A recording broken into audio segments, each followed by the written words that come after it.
आप सभी लोगों को मेरा नमस्कार। आज मैं आपसे आईपीसी की धारा 406 की चर्चा करूंगा। इस धारा का दुरुपयोग बहुत ज़्यादा होता है। किसी पार्टी के बीच लेन देन हुआ, एक पार्टी मुकर गई, 406 का मुकदमा दर्ज करवा दिया। किसी से उधार लिया था, उधार नहीं चुका पाया, 406 का मुकदमा दर्ज करवा दिया। कोई एग्रीमेंट किया, एग्रीमेंट का पालन नहीं हुआ, 406 का मुकदमा दर्ज करवा दिया। लेकिन ऐसा नहीं होता है। 406 आईपीसी के जो इंग्रेडिएंट हैं वो कुछ अलग हैं। तो हर केस में ऐसा नहीं है कि 406 का मुकदमा बनेगा ही। और आज मैं जिस केस की चर्चा कर रहा हूँ इसमें भी लगभग कुछ 1 करोड़ के आसपास का लेन देन था, शर्तों का उल्लंघन था, जिस आधार पर मुकदमा दर्ज करवा दिया गया। लेकिन सुप्रीम कोर्ट ने उस एफआईआर को क्वैश कर दिया, उसको रद्द कर दिया। तो आपसे मैं इस जजमेंट को जो शेयर कर रहा हूँ इसका उद्देश्य पहला ये है कि 406 का मुकदमा किस कंडीशन में दर्ज हो सकता है, आप ये समझ पाएंगे। दूसरा, अगर आपके खिलाफ 406 का मुकदमा दर्ज भी हो गया है तो आप उसको किस प्रकार से क्वैश करा सकते हैं, ये आज का हमारा टॉपिक है। आप इस जजमेंट को पढ़ना चाहते हैं तो आप पढ़ सकते हैं। सुप्रीम कोर्ट का जजमेंट है और इसका मैं लिंक ऐड कर दूंगा, आप वहाँ से इसको पढ़ सकते हैं। तो साथियों, आज मैं आपसे जिस जजमेंट की चर्चा कर रहा हूँ ये जजमेंट है Anand Kumar Mohta and others versus state के नाम से है। और ये मामला कुछ ऐसा था कि ये इस केस में जो आनंद जी हैं, जो इस केस में अपीलार्थी हैं, तो ये वास्तव में आरोपी हैं। इनके खिलाफ 406 का मुकदमा दर्ज किया गया है पुलिस के द्वारा। तो ये पहुँचे पहले हाई कोर्ट क्वैश कराने के लिए, वहाँ से क्वैश नहीं हुई, फिर पहुँचे सुप्रीम कोर्ट। सुप्रीम कोर्ट ने इनकी बात और इनकी दलील सुना और मुकदमे को क्वैश कर दिया। अब ये जो पूरा मामला है ये मिस्टर आनंद और एक बिल्डर के बीच का है। इसमें आनंद जी की एक प्रॉपर्टी है, उसके ये ऑनर हैं। इन्होंने एक बिल्डर से समझौता किया कि बिल्डर जो है तो वहाँ पे बिल्डिंग बनाएगा, और इस चीज़ पे दोनों लोग एग्री हुए, इन दोनों के बीच एग्रीमेंट हुआ। जब बिल्डर ने उस एग्रीमेंट को किया तो एग्रीमेंट में एक क्लॉज था कि वो पहले इन भाई साहब को 1 करोड़ रुपए देगा, क्योंकि ज़मीन इनकी है। तो उसने इनको 1 करोड़ रुपए दे दिए। अब चूंकि ज़मीन के ऑनर ये हैं तो इनको 1 करोड़ रुपए मिल गए। अब बिल्डर की जिम्मेदारी थी कि उस ज़मीन पर वो बिल्डिंग बनाएगा। अब उसके कुछ दिन बाद क्या हुआ कि ये जो मामला है, ये जो उनकी जो ज़मीन है, ये दिल्ली के लुटियंस जोन में आ रही थी। उसके कुछ दिन बाद ऐसा हुआ कि एक आदेश आया कि लुटियंस जोन में हाई राइज जो स्टोरी बिल्डिंग होती है वो नहीं बनेगी। अब इस पर क्या हुआ कि आनंद जी ने उसको बिल्डर को कह दिया कि अब तो चूंकि बिल्डिंग बन नहीं सकती है तो अब ये एग्रीमेंट का पालन नहीं हो पाएगा। उसके बाद आनंद जी ने क्या किया, आनंद जी ने जो प्रॉपर्टी थी, जिस ज़मीन के मालिक थे, उस ज़मीन को अपनी पत्नी के नाम ट्रांसफ़र कर दिया। इसके बाद कुछ दिन ऐसे ही चलता रहा। जो बिल्डर है, बिल्डर ने इनके खिलाफ मुकदमा दर्ज करवाया 406 के अंतर्गत सन 2014 में। जब इनके खिलाफ मुकदमा दर्ज करवाया गया तो उसमें मुख्यतः 2 चीज़ों का आधार दिया गया। पहला कि आनंद जी ने अपनी प्रॉपर्टी, जिसका कि एग्रीमेंट हुआ था, उस प्रॉपर्टी को अपनी वाइफ के नाम ट्रांसफ़र कर दिया, जिससे कि एग्रीमेंट का पालन ना करना पड़े। दूसरा, ये भाई साहब 1 करोड़ रुपए जो एडवांस में दिया था बिल्डर ने, वो वापस नहीं कर रहे हैं। तो इन 2 आधार पे आईपीसी 406 ब्रीच ऑफ ट्रस्ट का मुकदमा दर्ज करवाया गया। अब जब मुकदमा दर्ज हो गया, आनंद जी पहुंचे सबसे पहले हाई कोर्ट क्वैश कराने के लिए। हाई कोर्ट ने उनकी बात नहीं सुनी। फिर पहुंचे सुप्रीम कोर्ट। सुप्रीम कोर्ट ने में जब इस मामले को देखा तो दोनों पक्षों के द्वारा दलील दी गई। मैं आपको बताता हूँ।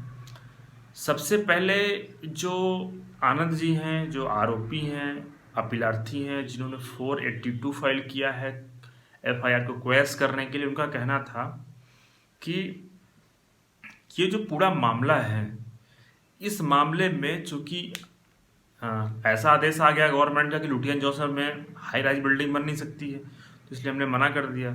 लेकिन ये अब क्या है कि अब ये भी उस प्रॉपर्टी को ग्रैब करने के लिए, उस प्रॉपर्टी को लेने के लिए हमारे ऊपर दबाव बना रहे हैं। इसलिए वो तरह तरह के मुकदमे दर्ज करवा रहे हैं हमारे खिलाफ, ताकि हम दबाव में आ जाएं और उनसे हम औने पौने दाम पे ज़मीन का सौदा कर लें। ऐसा हो नहीं सकता है। दूसरी दलील दी गई कि इन्होंने जो भी कहा है कि इनके पैसे नहीं मिले हैं, तो उस चीज़ के लिए सिविल कोर्ट जा सकते हैं। पैसे उधारी के लेन देन के लिए क्रिमिनल कोर्ट का सहारा नहीं ले सकते हैं। इसलिए इस एफआईआर को क्वैश कर दिया जाना चाहिए। अब जो रिस्पोंडेंट नंबर 2 है, रिस्पोंडेंट नंबर 2 बिल्डर है। बिल्डर का कहना था कि इन्होंने ब्रीच ऑफ ट्रस्ट किया है। पहली बात कैसे किया है? पहली बात तो इन्होंने जो प्रॉपर्टी का एग्रीमेंट हुआ वो अपने वाइफ के नाम ट्रांसफ़र कर दिया। दूसरी बात, 1 करोड़ रुपए का जो इनको हमने एडवांस दिया उसको लौटाया नहीं। तीसरी बात उनका ये कहना था कि अब चूंकि इस मामले में चार्जशीट फाइल हो चुकी है, इसलिए अगर किसी मामले में चार्जशीट फाइल हो गई है तो उस मामले में एफआईआर क्वैश नहीं की जा सकती। इस प्रकार से इनकी दलीलें दी गई। कोर्ट ने दोनों पक्षों को सुना। उसके बाद जब कोर्ट ने सबसे पहले ये डिसाइड किया कि क्या अगर एफआईआर दर्ज होने के बाद चार्जशीट फाइल हो गई है तो उसके बाद एफआईआर क्वैश नहीं हो सकती है। तो इस संदर्भ में सुप्रीम कोर्ट ने सुप्रीम कोर्ट का ही एक जजमेंट का हवाला दिया। आप स्क्रीन पे देखिएगा, ये जजमेंट था Joseph Sabbaraj versus state of Gujarat के नाम से। और इस जजमेंट में ऐसा बताया गया है कि अगर एफआईआर दर्ज है और एफआईआर क्वैश होने के लिए एप्लीकेशन लगाया है, बाद में चार्जशीट फाइल हो जाती है, तो चार्जशीट फाइल होने के बाद भी एफआईआर क्वैश की जा सकती है। तो कई बार आप लोग मुझसे सवाल भी करते हैं, तो आपको उसका जवाब मिल गया है कि अगर एफआईआर दर्ज हो गई है, चार्जशीट भले ही फाइल हो गई है, आप चार्जशीट फाइल होने के बाद भी आप एफआईआर क्वैश कराने के लिए 482 सीआरपीसी के अंतर्गत हाई कोर्ट या सुप्रीम कोर्ट जा सकते हैं। अब जो दूसरी बात थी, उनका कहना था, दलील थी कि इस मामले में जो इन्होंने जो प्रॉपर्टी ट्रांसफ़र कर दी अपनी वाइफ के नाम, तो उन्होंने गलत किया। इस पर सुप्रीम कोर्ट ने ये कहा कि देखिए, यहाँ पे जिस प्रॉपर्टी का जिक्र किया गया है तो वो जिस व्यक्ति ने किया है दूसरे के नाम, तो वो जो आनंद जी हैं उस प्रॉपर्टी के मालिक हैं। अब चूंकि अगर वो उस प्रॉपर्टी के मालिक हैं तो वो उस प्रॉपर्टी को किसी के नाम पे ट्रांसफ़र कर सकते हैं, क्योंकि ये प्रॉपर्टी बिल्डर ने अभी नहीं लिया है। ये जो प्रॉपर्टी है बिल्डर के नाम नहीं की गई है। ऐसा मामला नहीं है कि ये प्रॉपर्टी पहले बिल्डर के नाम कर दी जाती है, उसके बाद बिल्डर क्या करता है उस प्रॉपर्टी को, उसके बाद उसी प्रॉपर्टी को उनके वाइफ के नाम कर दी जाती है। तो ऐसा नहीं है। आनंद जी उस प्रॉपर्टी के मालिक हैं, अब वो उनकी इच्छा है तो अपनी वाइफ के नाम कर दिया, तो इसमें 406 का मुकदमा नहीं बनेगा, क्योंकि वो उस प्रॉपर्टी के मालिक हैं, उनको किसी से इजाज़त की ज़रूरत नहीं है, वो उस प्रॉपर्टी को अब किसी के नाम कर सकते हैं, तो उन्होंने गलत नहीं किया। अब तीसरी दलील थी रिस्पोंडेंट की कि 1 करोड़ रुपए लौटाया नहीं इन्होंने।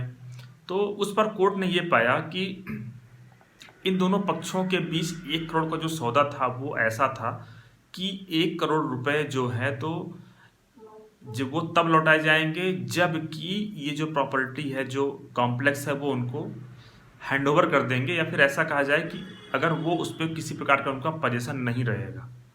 तो इस मामले में क्या था कि इस मामले में जो डिस्प्यूटेड प्रॉपर्टी थी, इस प्रॉपर्टी के कुछ हिस्से पे रिस्पोंडेंट उस बिल्डर का कब्जा था।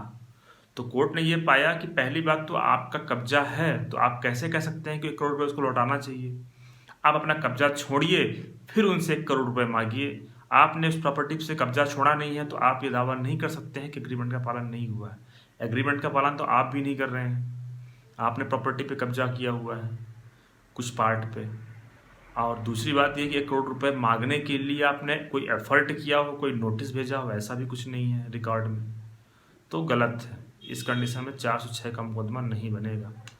तो इन दलीलों के साथ सुप्रीम कोर्ट ने इस मुकदमे में जो 482 लगाई गई थी उसको अलाउ कर दिया और इस एफआईआर को क्वैश कर दिया। साथ में ही सुप्रीम कोर्ट के ही एक जजमेंट का हवाला दिया, वो था Indian oil corporation versus NEPC India limited and anothers के नाम से था।